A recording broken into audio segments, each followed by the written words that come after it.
I'm very pleased to introduce our second paper, which is by Marchella Ward, Sabians, Muslims, Greeks, and Romans doing critical ancient world studies beyond the classical tradition.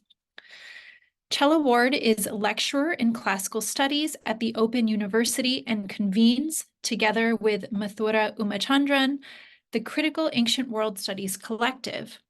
She is the co-editor of the collective's first book, Critical Ancient World Studies, The Case for Forgetting Classics, and is also the author of Blindness and Spectatorship in Ancient and Modern Theaters, Towards New Ways of Looking and Looking Back. Currently, she is working on a book that uses Muslimness as a kind of epistemological insurgency against classicism's Eurocentric epistemicide, which she hopes to call Classicism, Western Conceptions of the Occident, though she imagines someone more sensible than she will stop her. I hope not.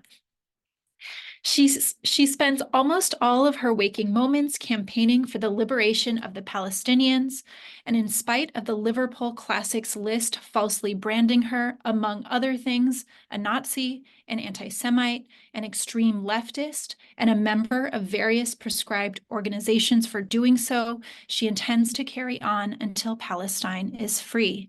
And so do I. Thank you. Thank you, Chella.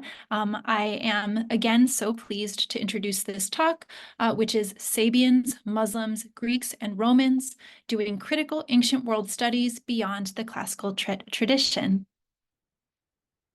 Great. Thank you so much, Elke, and thanks, Hannah and Joe, and thank you, everyone, for having me. Can I take 2 seconds to say Ramadan Mubarak also to anyone for whom that's relevant? I hope that you are having a blessed month. I want to say just before I begin that this paper is unfortunately about genocide and about Islamophobia. I wish that it were not necessary to speak about those things, but unfortunately it is. So that's just by way of a brief content note. Let me get started. What links the genocides of the Palestinians in Gaza, the Uyghurs in East Turkestan, and Muslim populations in India?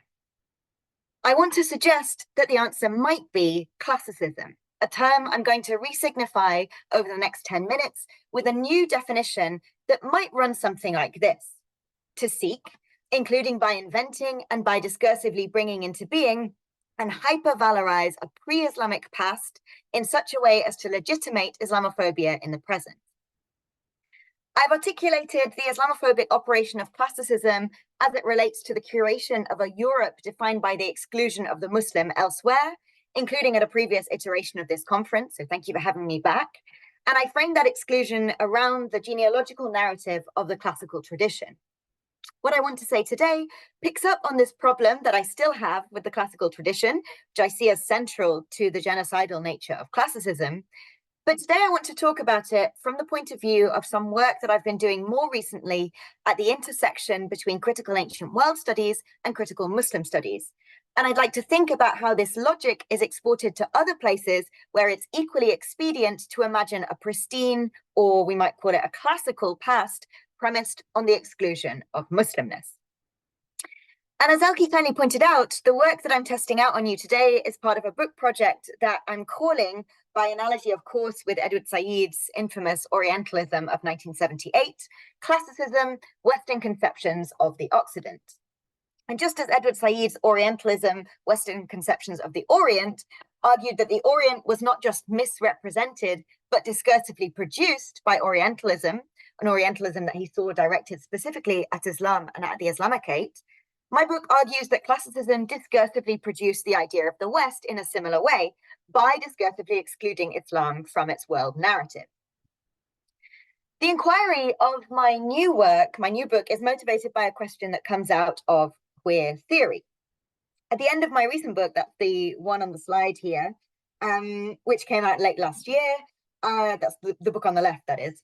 At the end of that book, I situate my inquiry within the work of the queer theorist Eve Kosofsky-Sedgwick, who describes, and this is the second quote there that you can see on the slide, quote, "A space for moving from the rather fixated question, is a particular piece of knowledge true, and how can we know, to further questions. What does knowledge do?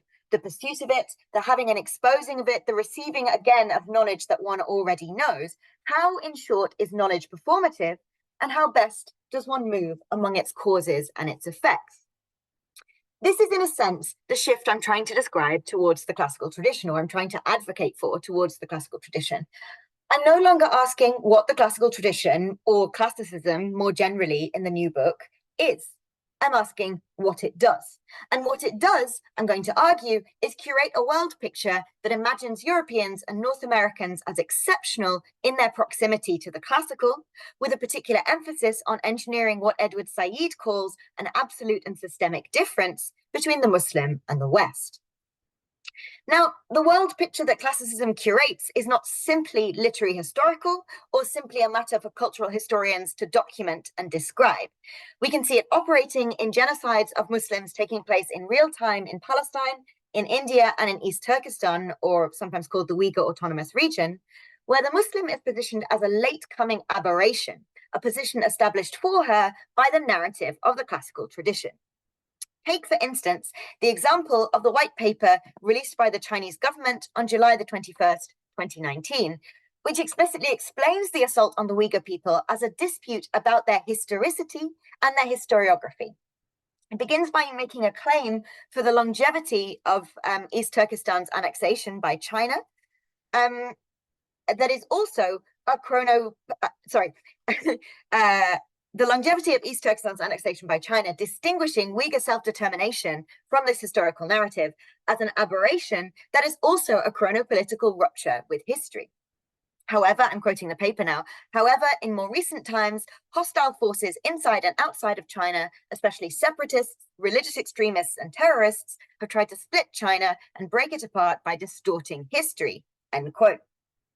The paper culminates in refusing the idea that Muslims are indigenous to the Uyghur Autonomous Region. That's the term the paper uses, indigenous, arguing that it comes late to the history of China and has taken root in Chinese culture only recently. In other words, the Chinese government tells what I'm calling a classicizing narrative about Uyghur Muslims, reveling in an imagined pre-Islamic ancient history premised on the idea of what Edward Said calls an absolute and systemic difference between Islam as a temporal rupture and China as an ancient continuity. China places itself, in other words, into the position that Europe has always used classicism to place itself into, either arguing that Muslimness is outside of the classical, or in some versions of what I call in the book historiographical Islamophobia, that Islam is the end point of the classical, either through accident of temporality or by violent domination. And I've said loads about the way that the Muslim is discursively positioned as ending the classical and being outside of it by Europe and the so-called West in other places. So I'm skating very quickly over that today, but I'm leaving on the slide here two of my favorite examples. The text that you've got here, which comes from that book, The Classical Tradition, and also the title of Celan's edited A Global History of the Ancient World, which takes the subtitle Asia, Europe, and Africa Before Islam. And if I had more time, I would show you this same classicizing move being used by the so-called State of Israel in occupied Palestine, where the Zionist narrative seeks to appropriate ancient and biblical texts in order to present Muslims as latecomers in contrast with Zionism's discursive claim to indigeneity. Or I could equally show this classicism operating in Hindu supremacist Islamophobic projects in India by the idea that it's possible to recover through Sanskrit a pristine past untainted by Muslimness. And in case the context here is unfamiliar to any of you, I'm sure it won't be, but in case it is, let me state the obvious, which is the role that British imperialism plays in both of these examples of genocidal classicism. As Manan Ahmed Asif has pointed out, it was the British who presented themselves, because of their classical knowledge, as uniquely capable of liberating Hindu India, positioned, or rather classicized, as pristinely ancient, from late-coming Muslim control, positioned as temporal rupture and historiographical aberration. For Asif, the tools of the historian and the classicist are perverted in their weaponization by colonial Britain. But here my argument differs slightly from his. My argument is that the tools of the discipline known as classics and its wider operation, classicism, and this connection between the academic field of study and its circulation in the wider world will be very familiar to readers of Said's Orientalism. But my contention is that these tools are not perverted, but made in this exercise of colonialism. Their formation is, after all, not specific to the case of British-occupied India. If this historiographical Islamophobia had come about only in service of British imperial aspirations in India, then it would not be temporally and geographically expansive in the way that it is. Classicism creates a genealogy for Europe and the West, engineering an absolute and systemic difference for Islam from that genealogy. And this is not an accident of classicism, I don't think, but precisely its goal. Classicism is, in other words, like Orientalism, an ontological structuring of the world. And I'm going to say a bit more about what I mean by that ontological structuring, because another way to put my argument would be to describe it in grammatical terms, similar to the terms that Sedgwick uses. There's a difference, isn't there, grammatically speaking, between an adjective and a verb. That difference is not simply syntactical or morphological, but it relates in important ways to ontology. The words adjective and verb don't simply describe categories of words. They tell us something about what those words do, or in other words, how those words relate to world making. If we say, grammatically speaking, that an adjective names the attribute of a noun, then we can say that ontologically speaking, an adjective describes what or how a noun is. A verb does something totally different. A verb, grammatically speaking, tells us what action a noun is engaged in. That is, ontologically speaking, it tells us what a noun does. If we say that the word classical is an adjective, then we're saying that it describes a noun or a group of nouns. It tells us what something is. If we imagine for a moment, just go with me on this, that the classical is not an adjective but a verb, something like to classicize, then we're invited to give voice not to what the classical is, but to what the classical does. In other words, we shift from the ontic to the ontological, from a description of the world as it is to a questioning of how that world comes to be discursively established, which, I'm sure I don't have to point it out to anyone here, is a decolonial shift. It's difficult to impugn the classical as adjective with the ability to create historiographical Islamophobia of the kind that I've described. The classical as an adjectival category simply exists. It cannot do anything. But as a verb, everything is different. If we imagine the function of classicism to be verbal, returning to that definition with which I began, we can see the operation of classicizing in the historiographical Islamophobia we've positioned as the common thread connecting up the genocide of Muslims in East Turkestan, Palestine, and in India. Taking the adjective classical to signal a relationship with the action to classicize, the same way that we might say the adjective hateful signals a relationship with the action to hate, enables us to better understand how it is that this so-called classical operates and how it contributes to hegemony. This is not, however, how the word is often understood. The word classical is more usually said to stem etymologically from the Latin adjective classicus, itself derived from classis, a word with a wide semantic field of meanings denoting things like specific military ranks, as well as other designated groups like classes of school children in Juvenal and Quintilian, for example. In their book, The Classical Tradition of 2014, the classicists Michael Silk, Ingo Gildenhard, and Rosemary Barrow begin their etymological history of the term classical here, tracing its meaning through Aulus Gellius, who uses it in Noctis Atticae to describe the highest bracket of taxpayer and to distinguish a writer referred to as classicus from one who has mass appeal, who's known in Latin as proletarius. It is, Silk, Gildenhard, and Barrow point out here, that the connection between classicalness and ancientness becomes actualized. The writer who's said to be classicus by Aulus Gellius is also antiquior, more ancient, making anteriority with regard to the present a constituent part of its meaning. But for me, this kind of epistemological grasping at straws for meaning is limiting for our understanding. Meaning is, after all, rarely inherent to a group of letters and their derivations. My wager here is both that Silk, Gildenhard, and Barrow hold too tightly to the idea that the meaning of the term classical is bounded up with the Latin term classicus, and that they incorrectly read its grammar, presuming its function to be adjectival, that's to say descriptive of a really existing category, rather than verbal or constitutive of a category, on the basis, no doubt, that classicus was once an adjective in Latin. My book, then, is a rejection of the etymological and an attempt to understand the dynamics of classicism from their usage and their politics, not from etymology. And if we look at how classicism operates, we find it constructing this absolute and systemic difference between the classical and Islam and curating what we might call an oppositional position for the Muslim. How precisely antiquity helped to construct this systemic difference between the classical and Islam is a subject of much debate.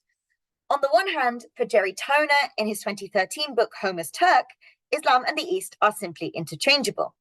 Until the 17th century, he says, for the most part, Islam was considered the Orient, a confusion between the Turkish, the Oriental, and the Islamic, which he understands readings of classical texts contributing to. In his reading, Muslims inherently clashed with Christians and represented, quote, the latest in a long line of ancient heretics. And in this view, Toner disagrees with Richard Southern, who wrote in his infamous 1962 Western Views of Islam in the Middle Ages that, quote, in understanding Islam, the West could get no help from antiquity and no comfort from the present, end quote.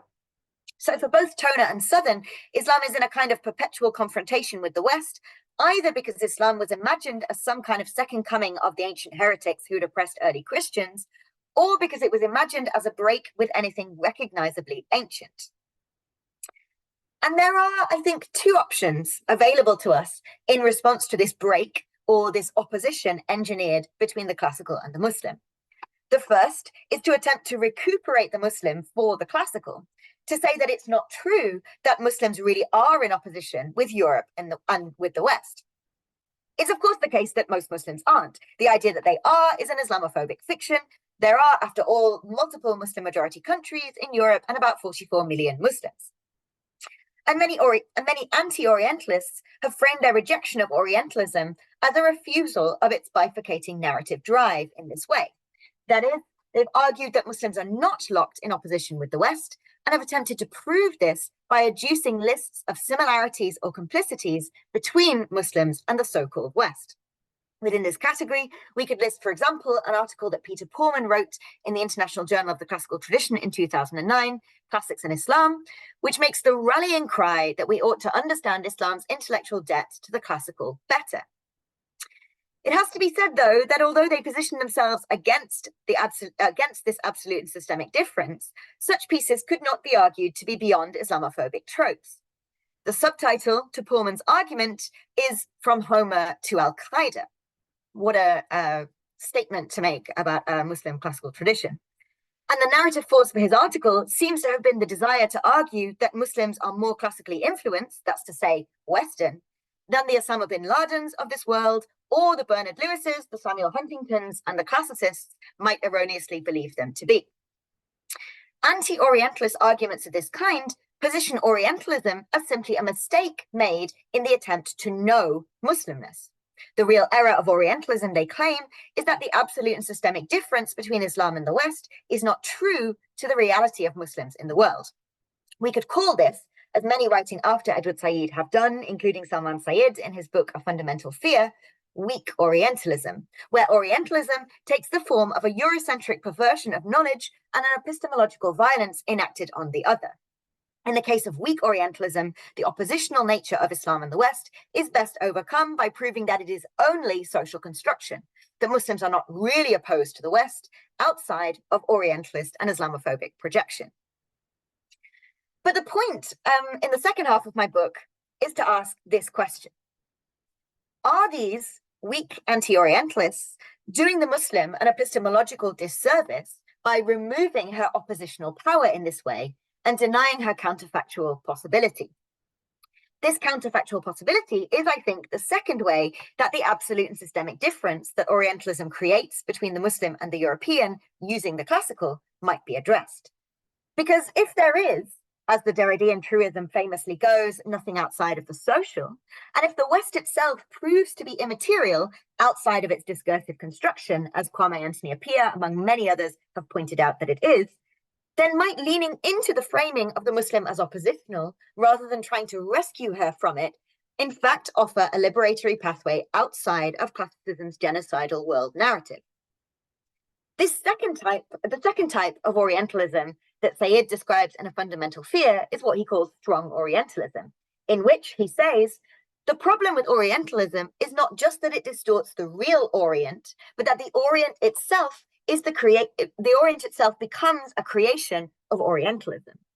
And Sayed relates this to Brian Turner's 1995 reading of Orientalism, seeing in Turner an emphasis on the way in which Islam is deployed as counterfactual possibility.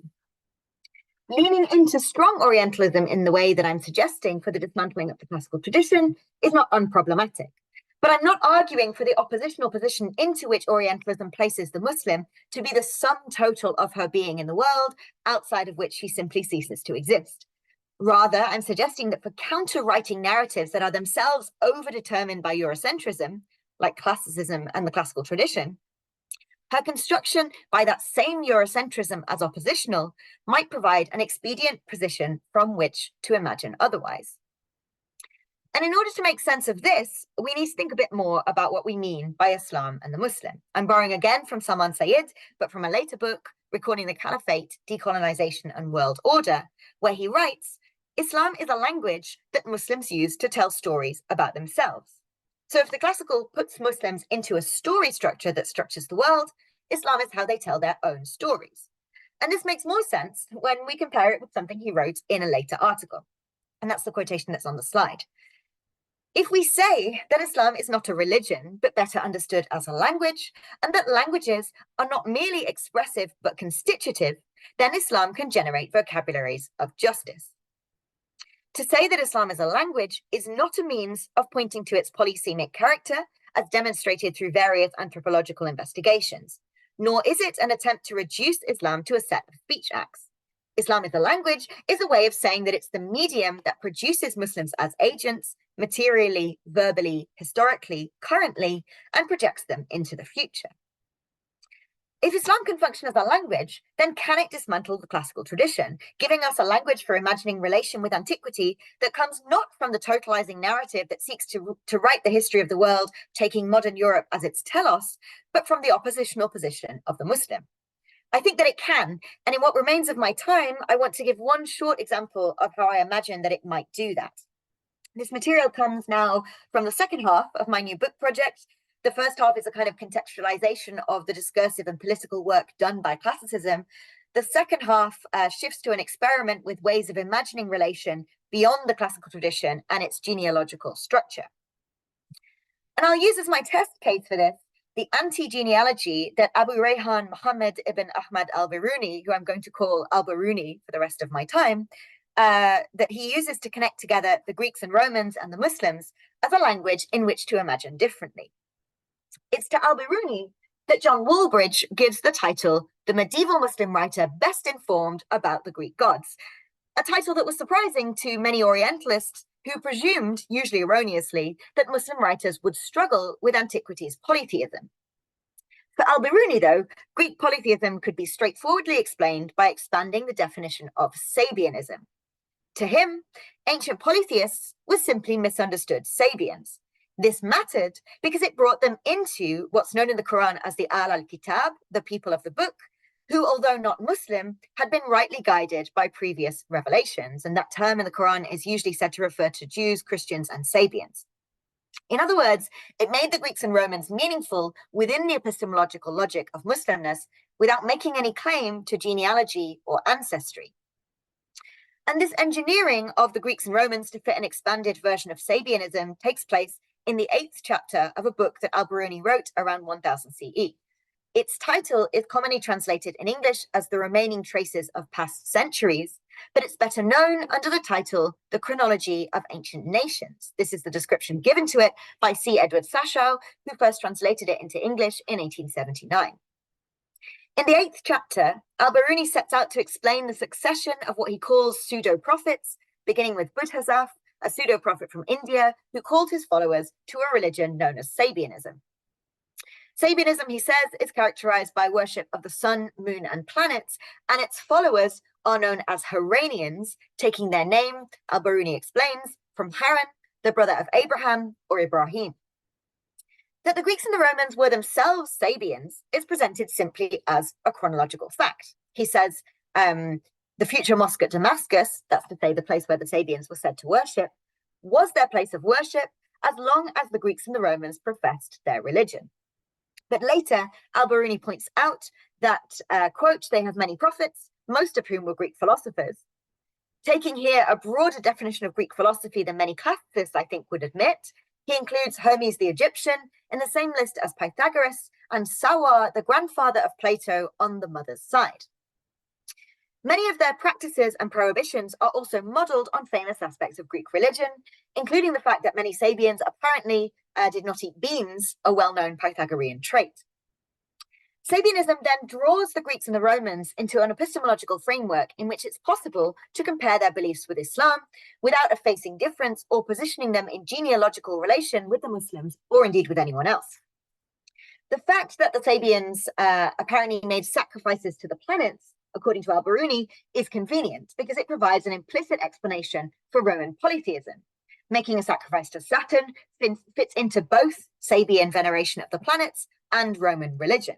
And the Greeks, too, are accounted for in Al-Biruni's description of Sabianism when he reports that Hermes is simply another Sabian name for Idris, an ancient prophet mentioned in the Quran.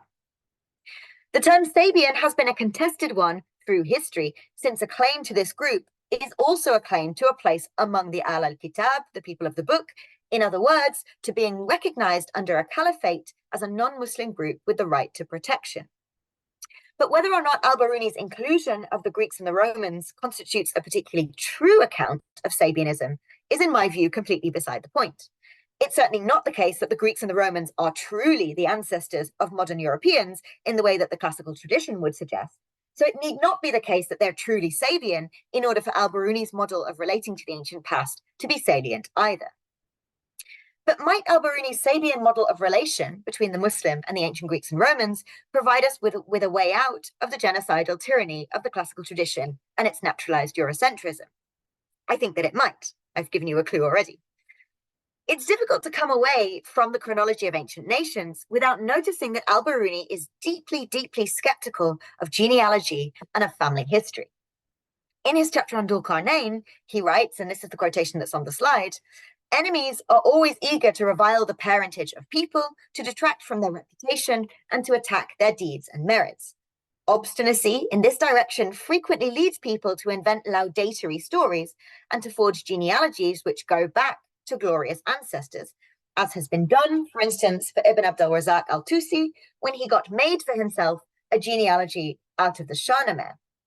There's this idea that genealogical narratives should be seen properly as social constructions curated in service of particular kinds of supremacy.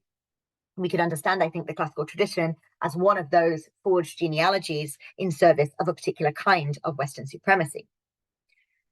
And Al-Biruni was, of course, not the only Muslim writer to be skeptical of genealogy in this way.